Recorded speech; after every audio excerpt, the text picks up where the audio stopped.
Assalamualaikum warahmatullahi wabarakatuh. Bertemu lagi dalam channel pembelajaran Fatur Edukasi. Pada kali ini kita akan belajar cara praktis menghitung kecepatan berkaitan dengan jarak, kecepatan, dan waktu.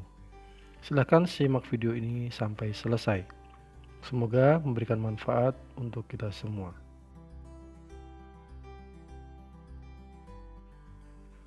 Berkaitan dengan cara menghitung rumus kecepatan, waktu, dan sebagainya, kita menggunakan rumus segitiga kecepatan, yaitu jarak pada posisi atas, waktu pada bagian bawah, dan kecepatan pada bagian bawah sebelahnya. Bagaimana cara mengerjakannya? Ketika kita akan mencari jarak, maka kita akan mengalihkan yang pada bagian bawah, yaitu waktu dikali kecepatan. Sedangkan untuk mencari kecepatan, maka jarak dibagi waktu. Begitu sebaliknya, jika kita ingin mencari waktu, maka jarak dibagi kecepatan. Selanjutnya, kita akan mempelajari sejenak tentang konsep perbandingan senilai. Pada data yang ada, semua kecepatannya sama, yaitu 40 km per jam dari baris pertama, kedua, dan ketiga. Sedangkan jaraknya berbeda. Yang pertama adalah 40 km, yang kedua 80 km, yang ketiga 120 km. Pada kolom waktu juga berbeda, yaitu 1, 2, dan 3. Yang manakah yang dinamakan dengan perbandingan senilai? Yaitu semakin panjang jarak yang ditempuh, maka waktu yang diperlukan juga semakin lama. Dengan menggunakan kecepatan yang masih sama, yaitu 40 km per jam. Bagaimanakah cara menghitung kecepatan? Mari kita simak video berikut. Kecepatan rumusnya tadi adalah jarak dibagi waktu. Jadi seandainya jaraknya adalah 80 km dan kecepatannya adalah 40 km, maka dituliskan sebagai berikut.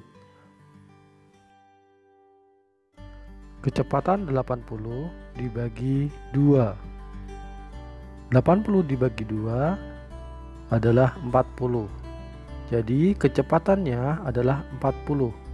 Seandainya kita menempuh jarak sejauh 80 km dan waktu yang digunakan adalah 2 jam, maka kecepatannya adalah 40 km per jam. Selanjutnya kita belajar menghitung jarak. Jarak rumusnya adalah waktu dikali dengan kecepatan.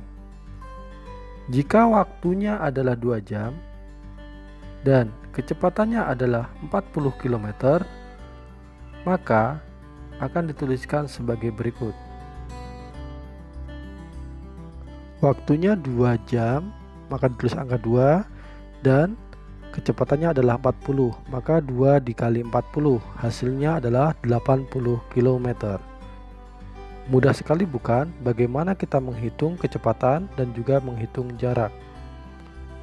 Selanjutnya kita belajar menghitung waktu. Pada baris ketiga, kita mencari waktu menggunakan rumus jarak dibagi kecepatan. Pada baris ketiga tertulis jaraknya adalah 120 km, sedangkan kecepatannya adalah 40 km per jam. Sehingga ketika dimasukkan jarak dibagi kecepatan, 120 dibagi 40, hasilnya adalah 3. Silahkan kembali diingat rumus-rumus untuk mencari jarak, waktu, dan kecepatan. Untuk jarak sendiri, rumusnya adalah kecepatan dikali waktu atau waktu dikali kecepatan. Sedangkan untuk mencari waktu adalah jarak dibagi kecepatan, dan untuk mencari kecepatan adalah jarak dibagi waktu. Bonus untuk pembelajaran kali ini, selanjutnya untuk bonus kali ini yaitu menghitung waktu dan jarak menggunakan perbandingan senilai. Seandainya jaraknya 60, waktunya adalah 5 jam. Bagaimana dengan jarak 120? Berapa waktu yang diperlukan? Maka caranya adalah 60 dikali A. A hanya perumpamaan ya. Jadi 60 dikali A. Sedangkan 120 dikali 5. Jadi bentuknya adalah kali silang. Sehingga 60 dikali A, 60A, 120 kali 5, 600. Sehingga 60A sama dengan 600. A sama dengan 600 dibagi 60. Jadi A sama dengan 10. Sehingga hasilnya adalah 10. Seandainya dalam jarak 60 km diperlukan waktu 5 jam, maka dengan jarak 120 km diperlukan waktu sebanyak 10 jam. Demikian video pembelajaran kali ini, semoga bermanfaat berkaitan dengan jarak, waktu, dan kecepatan. Jangan lupa like, komen, dan subscribe, dan silahkan share video ini sebanyak-banyaknya. Dan saya akhiri, Assalamualaikum warahmatullahi taala wabarakatuh.